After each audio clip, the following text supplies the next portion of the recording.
Hi, welcome to the 4th episode of Across the Table, a webisode series about food and farming in South Dakota. My name is Melissa Johnson, and I'm your host for Across the Table. This program is brought to you by Hungry for Truth, a new initiative from the South Dakota Soybean Research and Promotion Council that's all about connecting South Dakotans to the farmers who grow their food. In this edition of Across the Table, we'll cover the latest information on how you can make healthy choices for your family. We'll share a can't-miss recipe for peppered steak salad with balsamic vinaigrette. And we'll talk with Charlotte, a dietitian who also happens to be a local South Dakota farmer.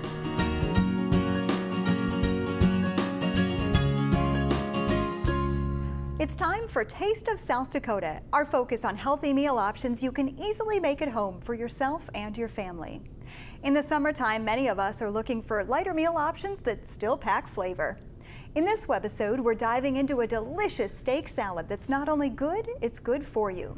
Beef is high in iron, zinc, and vitamins A and C, and at only 290 calories per serving, this recipe is bound to become your new favorite lunch option. We're joined today by Chef Scott from Hy-Vee, who's going to show us just how easy this recipe is to pull together. Chef Scott, thank you once again for joining me. It's great to be here. Now, in the summertime, I'm looking for some lighter meal options, but that doesn't mean I want to give up my hearty favorites, such as steak. I understand you've got the solution? You're right. We've got a pepper steak salad, and it couldn't be easier and straightforward. The neat thing about this, it has 23 grams of protein. Wow. 90% of your daily recommended vitamin C. Okay. And a whopping 130% vitamin A. My goodness, show me how to make this salad. All right, let's get to it. So what we've got here is a beautiful 12-ounce New York strip, and oddly enough, we pepper it. Pepper steak, makes right. sense. So we'll pepper both sides. Now we've got a grill going. We'll go ahead and grill it to whatever desired doneness you like it. If you like it medium, however you like it, you like it. Perfect. So we're going to get that grill ready, set it off to the side. All right, then we're going to do the dressing here real quick. It's really simple. It's some Parmesan cheese and some light vinaigrette. That's a balsamic vinaigrette. We'll mix that together. It infuses a little bit of flavor into the cheese. Smells and looks wonderful. Now I've got some field greens right here, and these are locally sourced. Okay. We do that here at the store, and of course there's farmers markets all across South Dakota. And if it's like you and I, we grow our own. Grow our own, absolutely. So at this point, we'll go ahead and toss it. Why don't you go ahead? I'll toss the salad, sounds great. So I've got some beef that we've gone ahead and pulled off the grill, and we've rested it for, maybe 10 minutes. And I'm gonna go ahead and slice. Looks great. So at this point, you can see it's a really nice medium. And why don't you go ahead and plate some up? Perfect. A couple more slices.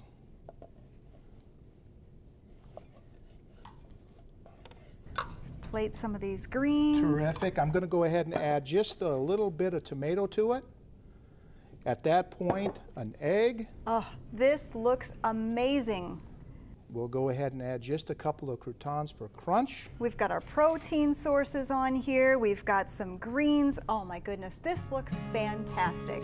Chef Scott, once again, you have outdone yourself. Thank you. It's a lighter meal option. You're going to find many great recipes at hungryfortruthsd.com. Well, we turn now to a topic that's top of mind for lots of parents, food choices. And with so many labels on our products these days, a trip to the grocery store can seem overwhelming. Organic, non-GMO, low-fat, gluten-free. How do we interpret these labels and make the best choices for our families and ourselves? Is one choice healthier than another? Who regulates the use of these labels? Charlotte Romerheim, a registered dietitian from Alcester, is here with us to share some good advice on how to approach these food labels and what they mean for your choices. Besides being a registered dietitian, Charlotte is also a farmer. She knows that healthy food starts on the farm and starts with how our food is raised. Well, Charlotte, thanks so much for joining us here today. Tell us a little bit about your family farm. Well, I think I'm proudest of the fact that our farm has been in our family for 141 years. Wow. And so when you say sustainable, to me, that means something different maybe than it does to another person, because I am thinking of our family farm business being sustainable through the generations, both in the past and what we're doing to continue that on to the next generation. I love it, absolutely. So when I go to the grocery store and I approach those shelves, tell me, where do I even start? Where do I even begin when I look at those labels? The front of the package is meant in many ways for advertising. It has nice color, it has words that attract me, and they even study how to do that so that I pick up that product. But I look at it as two things. One is I want to consider what kind of nutrition I want to buy. So if I'm looking for lean meats, I'm looking for fruits and vegetables, I'm looking for whole grains. There's been a lot of buzz as well about organics. What's the difference between organics and non-organics? Again, there's no difference in the nutritional content or the safety of that product, but if I was going to choose something organic, one of the things I would look for is to say that it was certified USDA certified organic, because then I know it has met some regulations as far as it's truth in advertising. In other words, I know it has met some regulations. However, I don't consider that as something that is as important as just making sure that what I'm providing for my family is nutritious. So you've been a farmer, your family's been in farming for many, many years. How does the way you farm impact the way you think about food? Well, I know the farmer personally. Sure. So that has an impact, but it has an impact because I know other farmers too, and I know that my farmer, my husband, and I both take food production very seriously. We have a passion for the fact that we're feeding the world. And so we are not going to do anything to harm our business or to harm the people that we're feeding. We're going to do a good job at that production. So we choose to do it in a conventional method, and I'm very proud of that. And so when I think about the choices that people have in the food market, I know that the food produced is safe for us to consume. When I visit the grocery store and I hit those shelves, how do I ensure that I'm making the best choices for my family? Well, I think you might want to consult a dietitian or a nutrition expert, because that would be my first suggestion for you, is to choose nutritious food. I wouldn't be a dietitian if I didn't tell you that. Right. So think of the food patterns. Choose my plate, the DASH diet, the Mediterranean diet. Think of those food patterns and then select foods that for that pattern. So lean meats, fresh fruits and vegetables, or canned or frozen vegetables when the fresh ones aren't in season, and whole grains. So those are all things that you can choose to fit a nutritious diet. Once I've made my purchases at the grocery store and I take my food home, how can I ensure that I'm preparing it best for my family and that I'm keeping my family safe? Right. Well, the grocer has fulfilled their responsibility in providing you with a safe product, so then it's your responsibility once you get it home.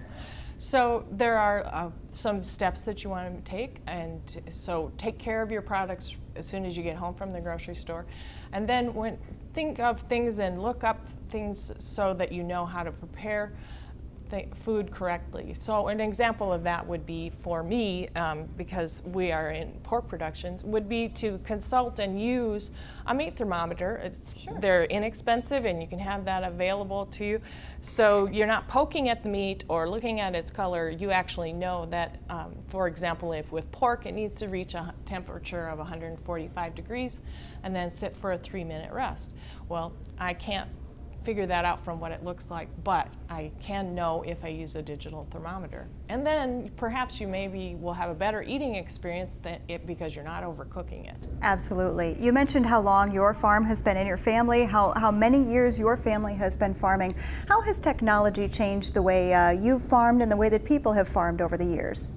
Well, technology has allowed us to be more sustainable, has allowed us to produce our grain, for example, with less carbon footprint. We go over our acres with less machinery, and so all of those things have impacted the use of technology on the farm has impacted how sustainable we can become. And that's exciting. The exciting thing about agriculture, I think, is that we're continually looking forward so that we can reach that goal of feeding 9 billion people by 2050. My goodness. Charlotte, thanks so much for those insights about food safety, about how you and I can keep our families safe with the food that our local farmers produce. Now it's time for our Ask a Farmer feature. For this episode's questions, we visited Hy-Vee at 49th and Louise in Sioux Falls to find out what's on South Dakotans' minds about food and farming. To help us out, here's our dietitian Charlotte, who's also a South Dakota farmer. I'd like to know specifically what the benefits to genetically modified crops are and why we think that, maybe people are getting nervous or afraid when they hear that food's being produced in that way. Well, it's understandable with so many sources of information, both good and bad, to have concerns or have difficulty sorting through that information and not knowing what to do and what choice to make. But as a farmer, I know that the GMO crops have allowed us to become more sustainable.